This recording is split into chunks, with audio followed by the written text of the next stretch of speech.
2CC. And Neil Hermes is our resident ornithologist, if you like. We'll make him that anyway. Resident ornithologist. Does that sound good? Does that sound good, Neil? Rod, I think ornithologist is fine. How are you today? I'm well, thank you. And you notice I haven't slipped up with your name so far. No, not so far. Thank you very much for that. And thank you for your birthday wishes the other day and the message too. All right, let's get down to business because I don't know if are people going to ring you in? So what we do, Rod, is I play a call and people have a chance during the course of the chat to try and tell me what it is. So it's all changed since I went away. It's all changed since I went away. I know, but have a listen to this. Okay. Okay, it sounds like the... No, don't you say, Rod. It sounds like the mating call of a stomach pump. Yeah, well, could be. I haven't had a stomach pump. So that's a call that we'd like people to see if they can tell us what it is. Okay, again? Give a call in. I'll play it again for you. Yep. It's...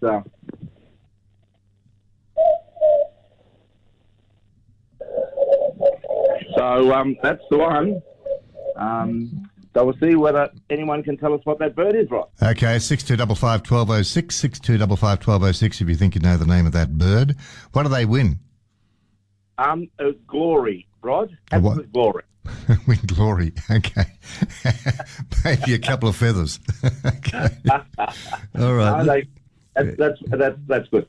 Okay, you've been looking at a few things happening Bathurst this time of the year. Yeah, so look, there's a few nice stories around at the moment in the bird world. Up in Bathurst, I was reading a little story about, they were just really reporting on the comings and going. Bathurst is a bit like Canberra in terms of it has a nice seasonal change, and you get colder weathers and in the winter and summer it gets warmer. And they have a migratory pattern of birds, which is similar to Canberra. So at this time of the year, the birds are starting to think about winter coming, and many of the birds, like the dollar birds and the bee-eaters, are preparing to migrate and go up to northern Queensland or into Asia. And it was a nice story. It talked about the various species that come and go and how it's nice to see the coming and going to the season. That was a nice story out of Bathurst that I saw the other day. Okay, there's another story which has caught my eye this morning, and it comes from Illinois. This Illinois State University have raised almost $1 million last Thursday from more than 2,900 donations in a fourth annual Birds Give Back event. Do you know much about that?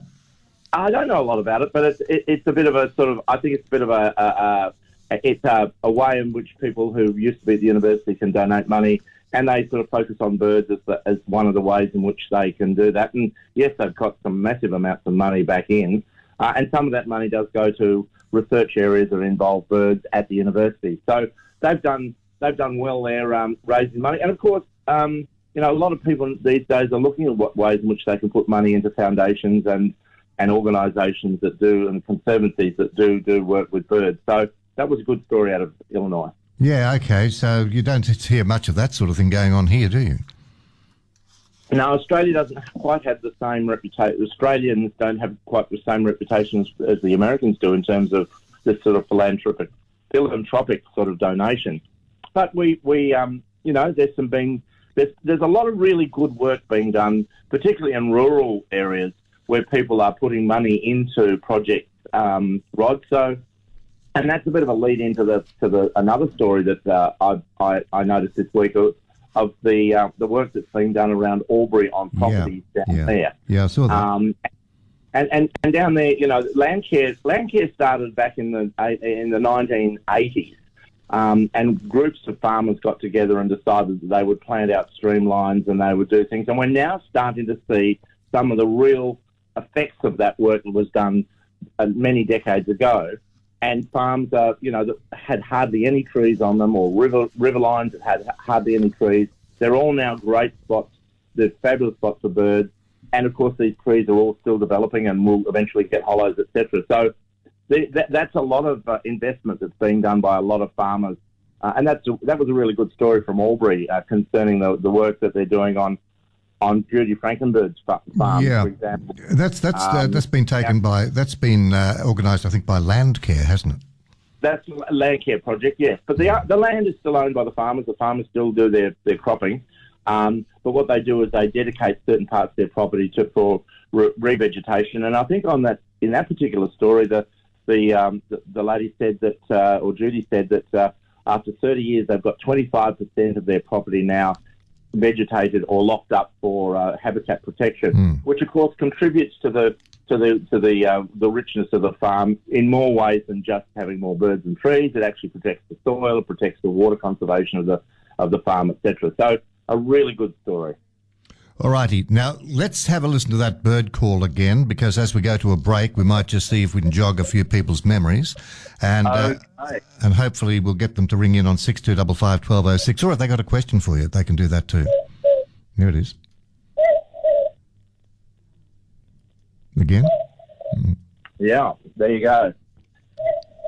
Sounded a bit like me when I woke up this morning, I think. Well, that's a bad thing. Right? Yeah, it's just a sad thing at 4 o'clock on a Saturday morning.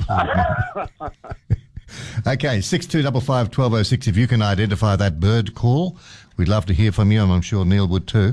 And we'll take a break while you think about that and come back with Neil in just a tick. 2CC. And our ornithologist, Neil Hermes, is with us on the line. Neil, we've got a couple of callers. Let's see if we can jag a winner. Shirley, no, it's Barbara. Barbara from Farrer. What do you reckon it is? I think it's a mopoke owl. A Very mopoke. good. Absolutely. It is. It is a mopoke. Mopoke's an interesting name for it. It's interesting with birds, Rod and Shirley, with lots of different names for certain species. So this bird is called a mopoke by some people. It's called a boobook by others, or boobook owl, or just boobook. Yeah, but you're absolutely right. It is the boobook owl, and of course at this time of the year they're calling. I'll just play it again for us, just in the background as we're speaking. We only hear this call at night, of course, because it's an owl and they're interacting with one another at night. During the day, they just sit quietly and roost in a thick tree. But absolutely, you're the winner for today's competition, Shirley. Well done. Shirley, you've won yourself a whole stack of glory. Yeah. Do you hear them much in, what did you say, Farrer? In Farrer. Not now. I used to. There used to be one that used to roost out opposite my house, but I haven't heard it for a long time. My father used to say it was saying more pork. More pork. More pork is one of the common... my dad used to say it was saying more pork. Yeah. A common name in the past was more pork, or also the form of how the sound of the call is as well. Mm-hmm. Okay, good on you. Good, thank you. Good on you, Barbara. Congratulations for being the first on. And I should mention that Shirley from Ngunnawal is on the line, but we won't take the calls because she says it's an owl or a mopoke. Correct, Shirley? Yep. Jane from McGregor. Jane from McGregor is also on the line. She thinks it's a mopoke. Good on you, Jane. And our good mate Reg from Hughes. He says, guess what? It's a mopoke. You made it too easy for him. You made it too easy. Rod, we've had this little competition going for a couple of weeks now, and we haven't had a correct identification. And I've had some birds like Willy Wagtails and others. This is the first one that was been universally known. So clearly owls are a bird that we know and love. And this is a bird, of course, we hear mainly in the summer months in Canberra, but they're here all the time. They just tend to call a bit more at this time of the year. Terrific. Okay, you'll be back with Tatiana next Saturday, I think. Otherwise, I'll be here, but I think Tatiana will be champing it a bit to get back next week. So hopefully she'll be here to entertain you and entertain us all. Fantastic, Rod. And if anyone listening wants to get a bit more information, they can go to my website, neilhermes.com.au, and I've got YouTube stories and lots of other stories from around Australia and around the world about the world of birds. You're a wonderful human being. Good on you, Neil. Good on you. Thanks, Rod. Okay, mate. Take care. Bye.